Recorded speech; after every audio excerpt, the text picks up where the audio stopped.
All right, welcome to The Explainer. Today we're taking a trip way back, to the very dawn of psychoanalysis, when the unconscious was still this vast, uncharted territory. And we're going to dive deep into a single, absolutely fascinating case that really helped put it on the map. So, what if the words you choose, or even the pauses between your words, could give away your deepest, darkest secrets? It sounds like something out of a movie, right? But we're going to see how one of the giants of psychology, Carl Jung, used a really simple but revolutionary test to do just that for a patient in deep distress. It's a story that proves sometimes the biggest secrets are revealed in the smallest moments of hesitation.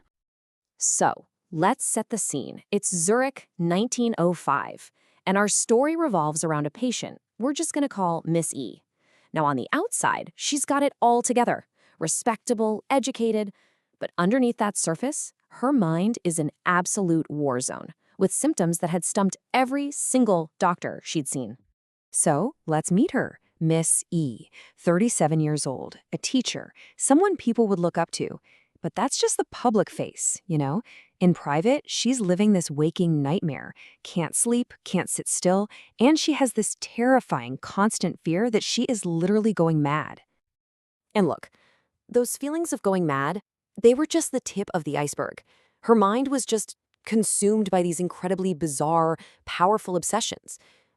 Get this. She was tormented by the idea that she had beaten a former student to death.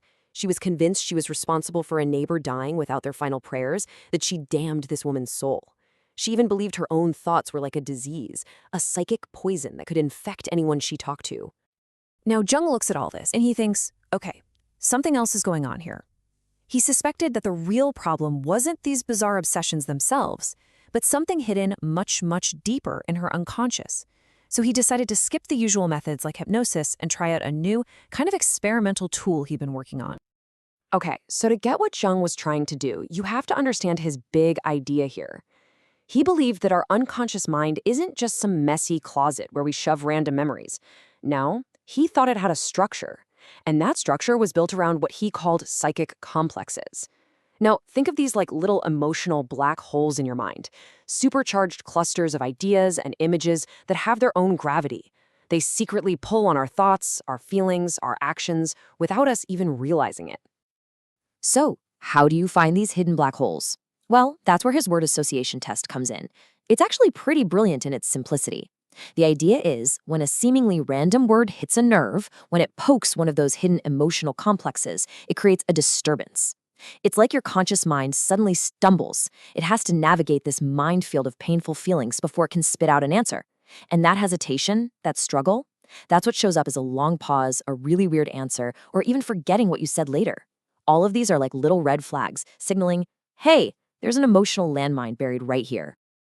All right, so Jung runs the test on Miss E, and the results, whoa, they were absolutely startling. For the first time, he had actual, concrete data, clues to the mystery of what was going on inside her head. First off, just look at her overall average. Her reaction time was 2.4 seconds. Now, for an educated, quick-witted person like her, you'd expect something closer to 1.5 seconds. So that higher number, right off the bat, suggested a mind that was just in this constant state of hidden emotional turmoil. But that average time doesn't even tell the whole story. Not even close. The real clues were in the specific words. Check this out.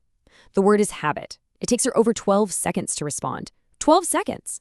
The word is to scorn, more than 15 seconds.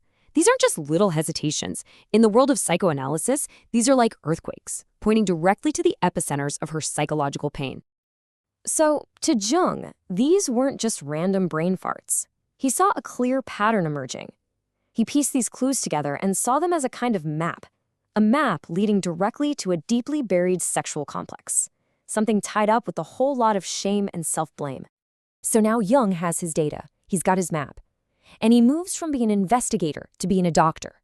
He decides to confront Miss E with his findings, a diagnosis that, for her, was going to be completely and utterly shocking. He just tells her straight up. He says, look, I'm sure that these obsessions of yours, they're just excuses. They're cover stories. The reality is you're being tortured by sexual ideas. And her reaction? It wasn't relief. It wasn't, oh, that makes sense. It was immediate. It was emotional. And it was a flat-out denial. Yeah, she basically swore to him, and Jung believes she was being totally sincere, that if she had any thoughts like that, she would have told him. I mean, why would she hide something like that from her doctor? And this put Jung in a really tough spot. What do? Do you trust your scientific, experimental data? Or do you trust your patient who seems to be telling you her conscious truth? Well, Jung made a choice. He trusted the data. He decided to listen to the whispers from her unconscious, revealed by his experiment, rather than the loud protests from her conscious mind. And so, they began the really hard, really slow work of psychoanalysis. The process was basically just talking. He had her say absolutely everything that popped into her head, no matter how weird or unimportant it seemed. And over the next 3 weeks, man, it must have been grueling. A lifetime of buried memories started to bubble up to the surface. It was piece by painful piece. At first, it's a memory of a gardener in France who made a pass at her. A few sessions later, she remembers gossiping with a maid about her boss's sex lives. Then, a huge connection. She admits she used to spread nasty rumors with that same neighbor she was obsessed about. And then, finally, they hit the absolute core of it all. A deeply repressed memory from childhood of listening to her own parents having sex. And that right there is a textbook example of what Jung and Freud would call a youth trauma. It's an event, often sexual, that's so painful or confusing to a child that their mind just buries it, shoves it down deep where it can't be seen. But here's the thing. Just because it's buried doesn't mean it's gone. It continued to exert this powerful, unconscious influence on her entire life for decades, and she had no idea. This is really foundational to how we think about trauma today. So, wow. After all that incredibly painful work, digging up all these hidden truths, what happened to Miss E? Well, the ending to this story is just as dramatic as the beginning. About a month after her last session with Jung, she comes back to see him and she's cured. Totally cured. It wasn't a slow recovery either. She said one day, the obsessional ideas, the fears, they were just gone. Poof. The war in her mind was over. She could sleep. She was in charge again. And this is maybe the most important takeaway from the whole case. For Jung, the cure wasn't just the talking. The magic happened because of the patient's own incredible, courageous effort of the will to confront those repressed memories.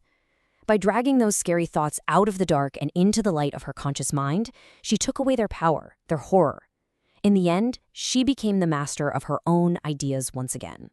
You know, this case is from more than 100 years ago, but it was such a landmark moment, a powerful demonstration of the unconscious at work. And it really leaves all of us with a pretty timeless and maybe a little unsettling question to think about. How much of our own behavior, our own anxieties, is being guided by complexes, by hidden stories that we don't even know are there?